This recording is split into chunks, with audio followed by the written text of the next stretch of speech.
with another flat 4 Porsche engine custom chopper. This one about 3 liters, this one about 300 horsepower. And this one with technical innovations that Bud Burkey, come on over here and tell me, first of all, what was the motivation for coming up with an engine like this and a bike like this? Well, it was the largest air-cooled engine I could find in cubic inch and cc-wise that I could go with real fast, and it had pretty good cooling potentials, and they make good horsepower, so it was one of the thoughts behind why I actually went to put this particular motor in here, and it worked out pretty well. I was a long time doing this. It took a couple of years to do this job because there was no plans or nothing to know how to do it, so I had to do it by kind of more or less scratch and feel, and I just kept working it out till I got everything working for me, and it worked good.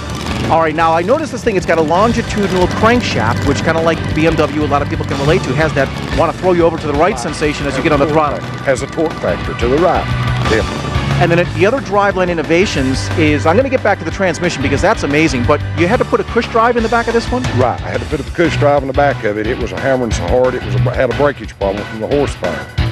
Now, if you look over here at the back wheel on the right-hand side, you can see that there's a seam here, and basically these are two interlocking cups, and there are vanes that are radially spaced throughout both halves of this, and then there's a rubber push that basically softens the transmission and power that this chain delivers. Now, by the way, this chain is a racing chain. It's high-strength material, and there is no such thing as a master link. These are all pressed together in the shop per application. Racing chains never have a master link, which can fail. You also notice that the primary drive and the hub are the same ratio, 1-to-1. And you got to consider that with this transmission, you're coming out of a car and you've got a car tire to deal with.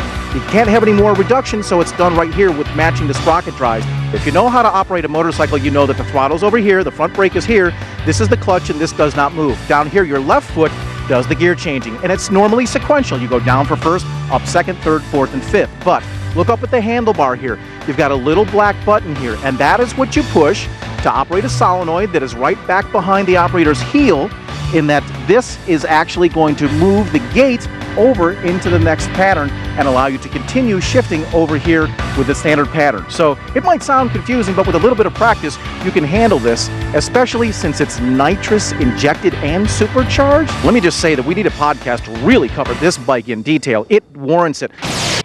This ESPN2 program is brought to you by Mother's Polish. There's no shine like Mother's, available at quality retailers everywhere. By Low Car Performance Products.